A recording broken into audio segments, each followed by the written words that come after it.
첫 월급 4,300원을 들고 고향에 내려갔는데 어머니는 이미 숨을 거두고 계셨습니다. 1975년 4월 전라북도 정읍에서 일어난 실화입니다. 20살 최정수는 서울 구로공단의 방직 공장에서 일했습니다. 새벽 5시에 일어나 밤 10시까지 하루 17시간씩 기계 앞에 서 있었어요. 손가락은 기계에 베어 상처투성이었고 폐 속엔 손먼지가 가득했습니다. 그래도 정수는 행복했습니다. 드디어 첫 월급을 받는 날이었거든요. 최정수, 월급이다. 반장이 건네준 누런 봉투. 떨리는 손으로 열어보니 4,300원이 들어있었습니다. 1975년 당시 짜장면이 100원, 버스비가 20원이던 시절이었어요. 정수는 봉투를 가슴에 품고 공장 뒷마당으로 나갔습니다. 아무도 없는 곳에서 혼자 울었어요. 어머니, 제가 돈을 벌었어요. 이제 고생 끝이에요. 정순의 집은 정읍에서도 가장 가난한 집이었습니다. 아버지는 정수가 10살 때 폐병으로 돌아가셨고 어머니 혼자 사남매를 키우셨어요.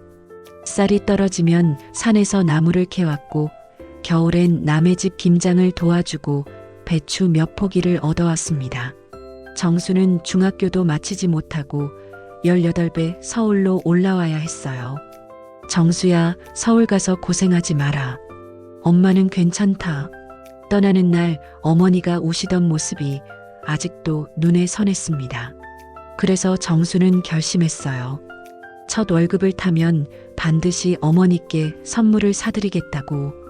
월급날 오후 정수는 명동으로 갔습니다.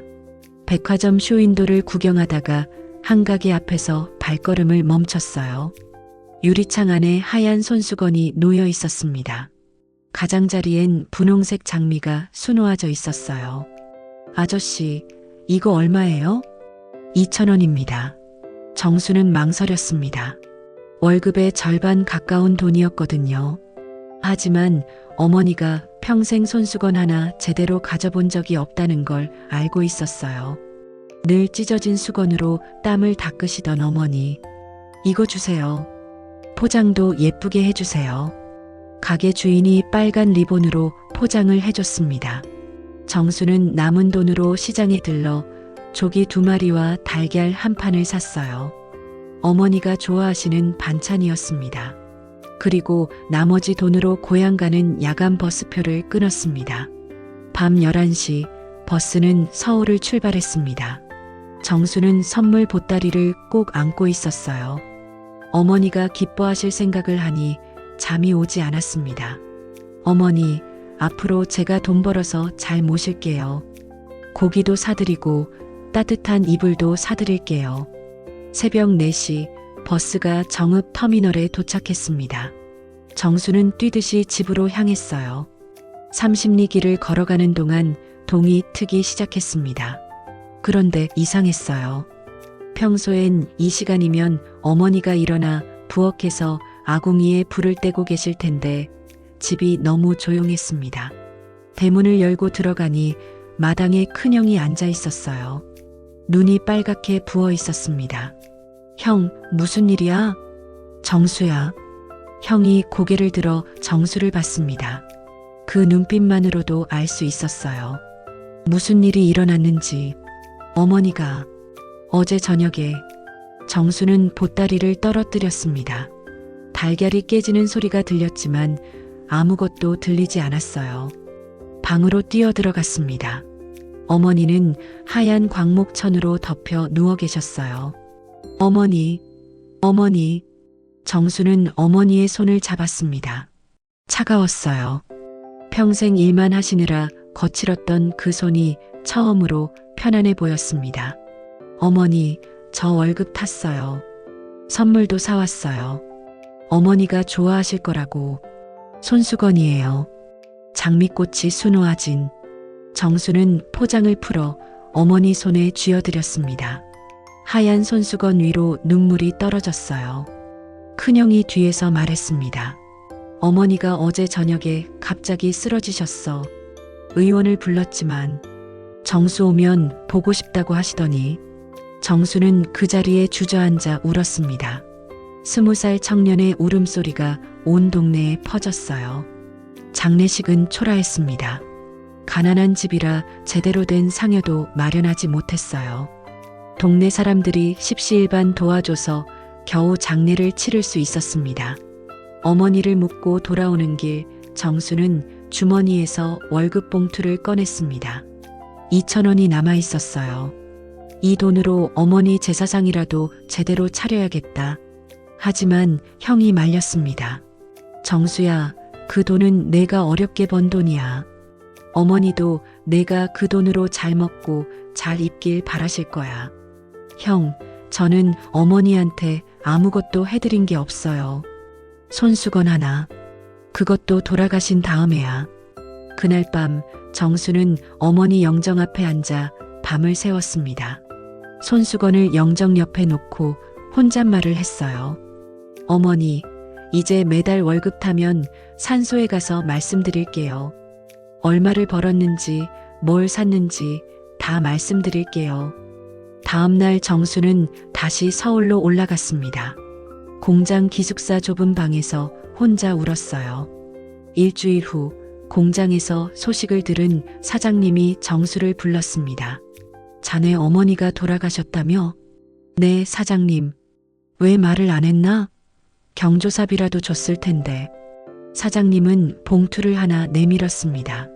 1만 원이 들어있었어요. 이건 경조사비가 아니라 자네 어머니를 위한 거야. 제사상이라도 잘 차리게. 정수는 또 울었습니다. 세상에 이렇게 따뜻한 사람들이 있다는 게 고마웠어요. 그 후로 정수는 더 열심히 일했습니다. 새벽부터 밤까지 남들이 쉴 때도 일했어요. 1년이 지났습니다. 정수는 반장이 되었고 월급도 8,000원으로 올랐어요. 어머니 기일이 되자 정수는 휴가를 내고 고향으로 내려갔습니다. 손에는 제사 음식 재료가 가득했어요. 어머니, 제가 반장이 됐어요. 월급도 올랐고요. 산소 앞에서 정수는 한참을 울었습니다. 어머니가 계셨다면 정말 기뻐하셨을 텐데 아들이 출세했다고. 2년, 3년이 지났습니다. 정수는 계속 승진했어요. 25에는 과장이 되었고 30에는 부장이 되었습니다. 그리고 32살에 결혼을 했습니다. 신부는 같은 공장에서 일하는 김영이라는 여직공이었어요. 결혼식 날 정수는 어머니 영정 앞에 신부를 데려갔습니다. 어머니, 제가 결혼했습니다. 이 사람이 어머니 며느리예요. 영희도 절을 하며 말했습니다. 어머님, 제가 정수 씨 잘 모시겠습니다. 그 순간 바람이 불어 영정 옆에 놓인 손수건이 살짝 흔들렸습니다. 마치 어머니가 대답하시는 것 같았어요. 결혼 후 정수는 더 열심히 일했습니다. 회사를 그만두고 작은 봉제 공장을 차렸어요. 처음엔 재봉틀 세대로 시작했지만 10년 후엔 직원 50명을 둔 중소기업 사장이 되었습니다. 돈을 벌면 벌수록 정수는 어머니 생각이 났습니다. 어머니가 계셨다면 이제는 편하게 모실 수 있었을 텐데. 1990년 정수는 큰 결심을 했습니다. 고향 정읍에 양로원을 짓기로 한 거예요.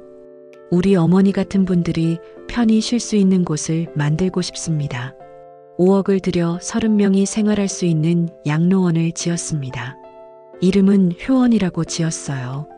개원식 날 정수는 인사말을 하다가 울먹였습니다. 저희 어머니는 평생 고생만 하시다가 첫 월급 타던 날 돌아가셨습니다. 어머니께 못다한 효도를 여기 계신 어르신들께라도. 양로원에 입소한 어르신들은 정수를 친아들처럼 따랐습니다. 정수야, 내 어머니가 하늘에서 얼마나 기뻐하시겠니? 우리가 내 어머니 대신 내 효도를 받아주마. 그 중에 박할머니라는 분이 계셨어요. 어머니와 같은 나이셨는데 정수를 볼 때마다 머리를 쓰다듬어 주셨습니다. 정수야, 넌 참 착한 아이야. 내 어머니가 복을 많이 쌓으셨나 봐. 어느 날 박할머니가 정수를 불렀습니다. 정수야, 너한테 부탁이 하나 있는데 뭐든지 말씀하세요, 할머니. 내가 죽으면 내 어머니 산소 옆에 묻어주겠니? 하늘에서라도 친구가 되고 싶구나. 정수는 그 말에 또 눈물이 났습니다. 할머니, 그러지 마세요.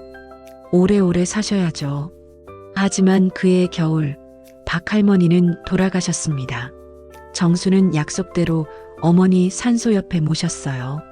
어머니, 이제 친구가 생기셨어요. 외롭지 않으실 거예요. 2000년대에 들어서 정수의 사업은 더 번창했습니다. 수출까지 하는 큰 회사가 되었어요. 하지만 정수의 사무실엔 화려한 것이 하나도 없었습니다. 오직 책상 위에 액자 하나. 그 안엔 누렇게 바랜 손수건이 들어 있었어요. 45년 전 어머니께 드렸던 그 손수건이었습니다.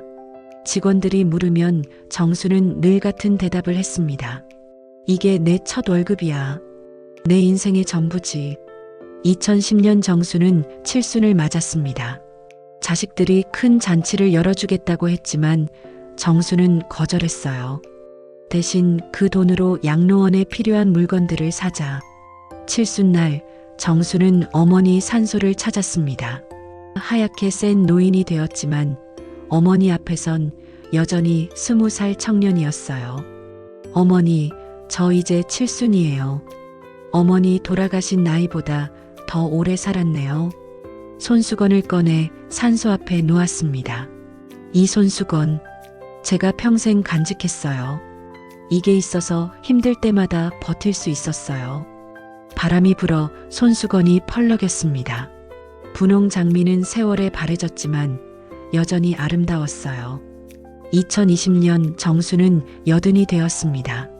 이제는 거동도 불편해졌지만 여전히 매달 어머니 산소를 찾았어요. 어머니, 이번 달도 잘 지냈어요. 양로원 어르신들도 다 건강하시고요. 어느 날 손자가 물었습니다. 할아버지, 그 손수건이 그렇게 중요해요? 정수는 손자를 무릎에 앉히고 말했습니다. 얘야, 이건 단순한 손수건이 아니란다. 이건 할아버지의 첫 마음이야. 누군가를 위해 처음으로 번 돈, 처음으로 준비한 선물, 그리고 마지막이 된 인사야. 할머니가 받으셨어요? 아니, 받지 못하셨어. 하지만 그래서 더 소중한 거란다. 못다한 마음이 평생 할아버지를 움직이게 했거든. 2021년 봄 정수는 병원에 입원했습니다. 폐암 말기였어요. 의사는 3개월을 넘기기 어렵다고 했습니다. 정수는 담담했습니다. 이제 어머니 만나러 갈 때가 됐구나. 마지막으로 한 번 더 어머니 산소에 가고 싶다고 했지만 몸이 허락하지 않았어요. 대신 아들에게 부탁했습니다. 내가 죽으면 이 손수건을 관에 넣어다오. 어머니께 돌려드려야지. 2021년 7월 15일 정수는 조용히 눈을 감았습니다. 향년 81세였어요. 장례식엔 수많은 사람이 왔습니다. 양로원 어르신들, 회사 직원들, 동네 사람들 모두가 정수를 기억했어요. 첫 월급으로 어머니께 손수건을 샀다던 그 청년. 평생 어머니 그리워하며 살았던 효자. 이웃을 돌봤던 천사. 관에는 약속대로 그 손수건이 함께 들어갔습니다. 46년 만에 어머니께 돌아가는 선물이었어요. 정수를 어머니 산소 옆에 묻었습니다. 비석엔 이렇게 적었어요. 첫 월급의 마음을 평생 간직한 아들, 여기 잠들다. 이듬해 봄 정수의 산소에 이상한 일이 일어났습니다. 무덤 위에 야생 장미가 피어난 거예요. 분홍색 장미였습니다.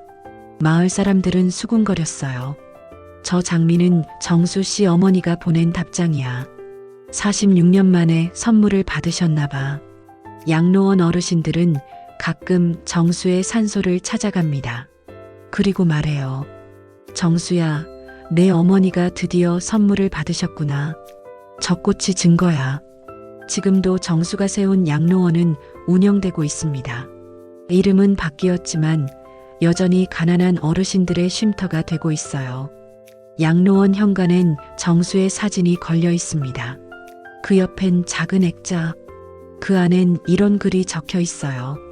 첫 월급 4,300원이 만든 기적. 1975년 4월 마이너스 2021년 7월. 최정수 선생님을 기억하며 매년 4월이면 양로원에선 특별한 행사를 합니다. 첫 월급의 날이라고 이름 붙였어요. 그날은 직원들이 첫 월급의 일부를 기부합니다. 그 돈으로 어르신들께 작은 선물을 드려요. 올해도 4월이 왔습니다. 양로원 정원엔 장미가 피기 시작했어요. 분홍색 장미들이 바람에 흔들립니다. 한 어르신이 장미를 보며 혼잣말을 합니다. 정수야, 올해도 내 어머니가 인사를 하시는구나. 여러분도 첫 월급을 기억하시나요? 그 설렘과 떨림, 그리고 누군가를 위해 쓰고 싶었던 그 마음을요. 돈의 액수는 중요하지 않습니다. 그 돈에 담긴 마음이 중요한 거죠. 정수 씨처럼 첫 월급의 마음을 평생 간직할 순 없을지라도 가끔은 그때를 떠올려 보세요. 처음으로 돈을 벌었던 날, 처음으로 누군가에게 주고 싶었던 날, 처음으로 어른이 되었다고 느꼈던 날, 그 기억이 우리를 다시 따뜻한 사람으로 만들어줄 겁니다. 오늘의 이야기는 여기까지입니다. 어르신 이야기 라디오는 여러분의 사연으로 만들어집니다. 혹시 잊을 수 없는 첫 월급의 추억이 있다면 댓글로 남겨주세요. 다음 시간에도 가슴 뭉클한 이야기로 찾아뵙겠습니다. 이 이야기가 마음에 드셨다면 구독과 좋아요 눌러주세요. 여러분의 응원이 더 좋은 이야기를 만드는 힘이 됩니다. 여기는 어르신 이야기 라디오였습니다.